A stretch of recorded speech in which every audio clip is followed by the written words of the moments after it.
Right folks, and welcome back. So just doing an update on the Land Rover lightweight restoration. So we bought two lightweight Land Rovers. I think they're Series 3s. The windscreen apparently is a Series 2A in one of them, so somebody can maybe give me some advice. So we've not actually started work on them just because we were waiting for the logbooks to come. The previous owner didn't have the logbooks.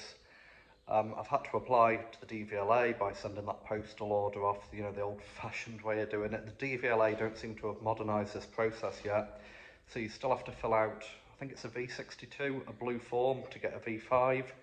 You've got to find the chassis number and hope that nobody's messed with these Land Rovers in the past. You hope that the chassis number and the number plate add up to what the DVLA records are. So I sent both them off. One got accepted before the other one. So the green one is actually updated online, so see when you do the road tax check, there was a new logbook issued on Friday. So I'm getting ready to start work on the green Land Rover. The red one, the logbook I believe is getting issued on the 30th, which is this Friday. So I've bought some bits for the green Land Rover. So this is basically the bits pile for that green Land Rover because the previous owner had started stripping it. He'd basically started work on the two of them. He bought them before COVID.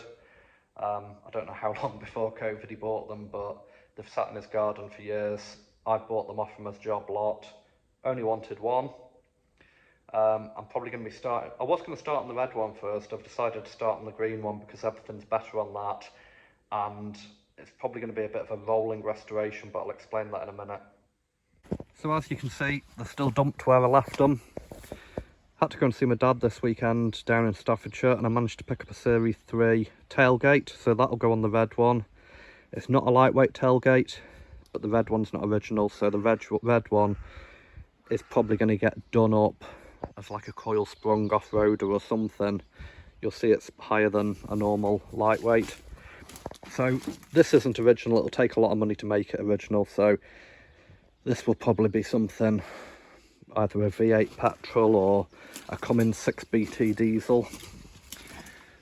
So the green one, like I say, we're just about to start work on it. Not decided too much what we're doing. I was going to order a new chassis. I think I'm going to strip the chassis down and see how bad it is. I've just actually noticed more corrosion there. But yeah, I think we're going to take, because it's part stripped already, so it's not a big job to strip it, and the previous owner had some chassis sections made, I think we're going to strip the body off it, tow it in this shed here, because I've got room in this shed, while it's still on the axles, and give the chassis a scrape down, get all the black under seal off it, and see what we can do with it. It might be, there's some good bits on this series chassis, it might be that we actually like scrap this for now and rob all the good bits off this to make one good chassis and then have it shot blasted and sprayed. It does need some outriggers. I don't know what to do with these, there's holes in them, but I think they would patch. The body's in good condition. It looks shit, but it's an old Land Rover. So we've made a decision on this, so this is why I'm looking at this. So we made a decision that we're putting a Discovery 200 TDI engine in this. And the reason I'm telling you that is because I've just bought a Discovery 200 TDI engine. It comes with a Defender gearbox. I think we should really put a Series 3 gearbox in that, which I happen to have in that one.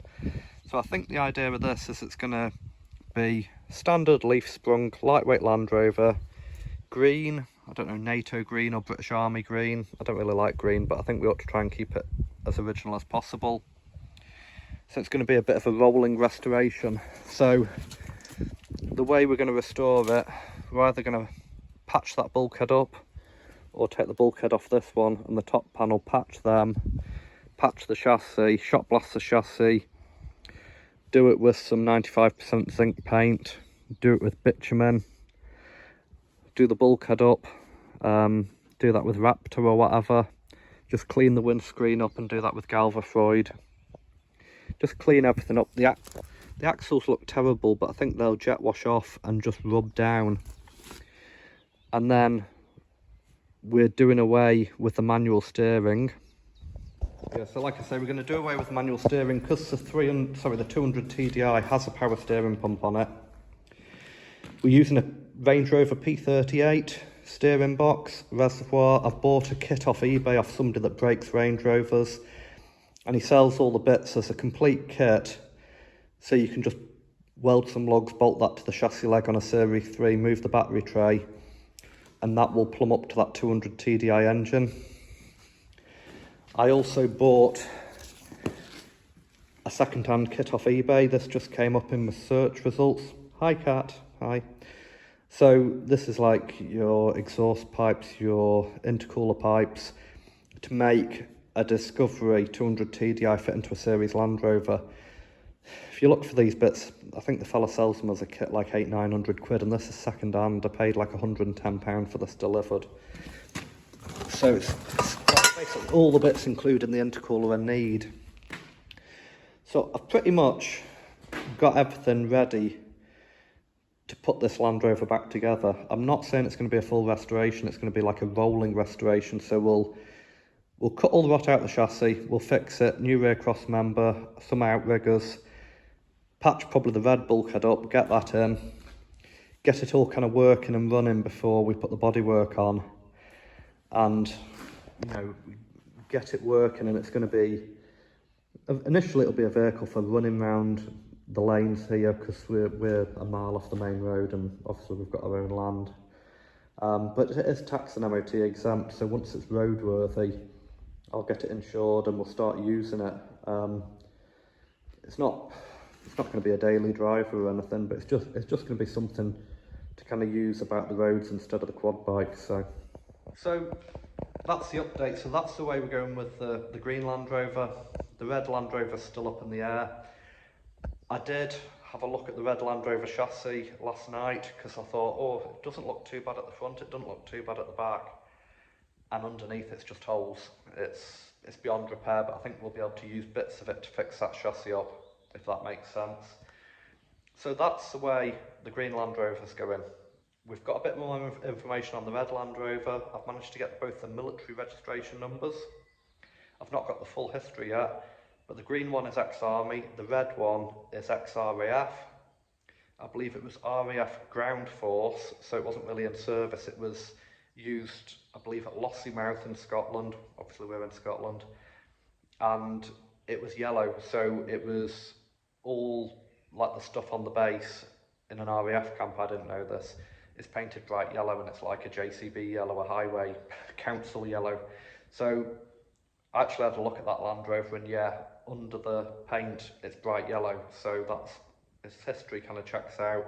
I believe the RAF thought they couldn't sell these Land Rovers when they came out of service, so apparently they gave them a shit coat of green paint, like army green, and put them into the military surplus auctions. So they're all painted back green, so there's not many RAF Land Rovers that are actually yellow. I've only seen one on YouTube, and the guy bought it like mine, and he's painted it back to the original colours. So that's a bit of an update. That's what we're doing. The cat is patiently sitting. She's been with me all day. I'm off work this week, so I'm just pottering around doing jobs. And we bought this Discovery engine and box, so I'm hoping that's going to turn up this week. Check it over, maybe do the timing belt on that and get it ready to at least sit in the chassis, even if we sit it in and take it back out, just to check everything lines up.